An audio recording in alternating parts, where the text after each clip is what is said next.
Warrant warrant warrant ভাই শান্ত শান্ত শান্ত মনির ভাই খালি সামনে আসে ভাই আমি কিছু যাবো হয়েছে রে ভাই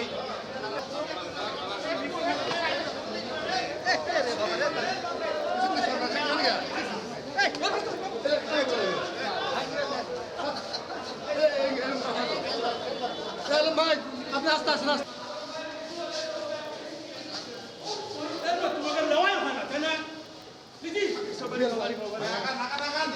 গত পরশুদিন আমাদের সদর থানায় আমরা জনাব হিরো আলমের বিরুদ্ধে একটি ওয়ারেন্ট আমরা পাই, যেটি হচ্ছে আমাদের নারী শিশু ট্রাইব্যুনাল 1 বগুড়া থেকে একটি ওয়ারেন্ট আমাদের সদর থানায় আসে। আমরা এই ওয়ারেন্টে আমাদের কাছে সদর থানায় আসে। এরই প্রেক্ষিতে আমরা আসলে আজকে জানতে পারি যে হিরো আলম, জনাব হিরো আলম তিনি আসলে বগুড়ায় এসেছেন।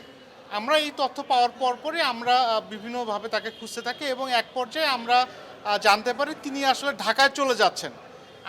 আমরা এই তথ্য পাওয়ার সঙ্গে সঙ্গে আমরা আসলে তাকে খুঁজতে থাকি।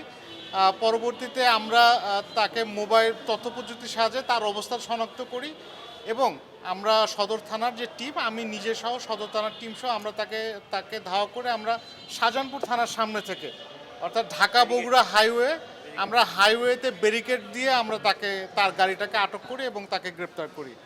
আর আমরা প্রাথমিকভাবে যেটুকু জেনেছি এই মামলাটি গত 1 বছর আগে এটি বগুড়ায় আদালতে এটি করা হয়েছিল। জনৈক মিথিলা সম্ভবত ওনার সহকর্মী, মিডিয়া সহকর্মী, তার বাসা সম্ভবত খুলনা, এটি আমরা প্রাথমিকভাবে জেনেছি। এই মামলাটি পিবিআই তদন্ত করে, পিবিআই তদন্তের প্রেক্ষিতে গত ইয়াতে আমাদের এখানে থানায় একটি ওয়ারেন্ট আসে।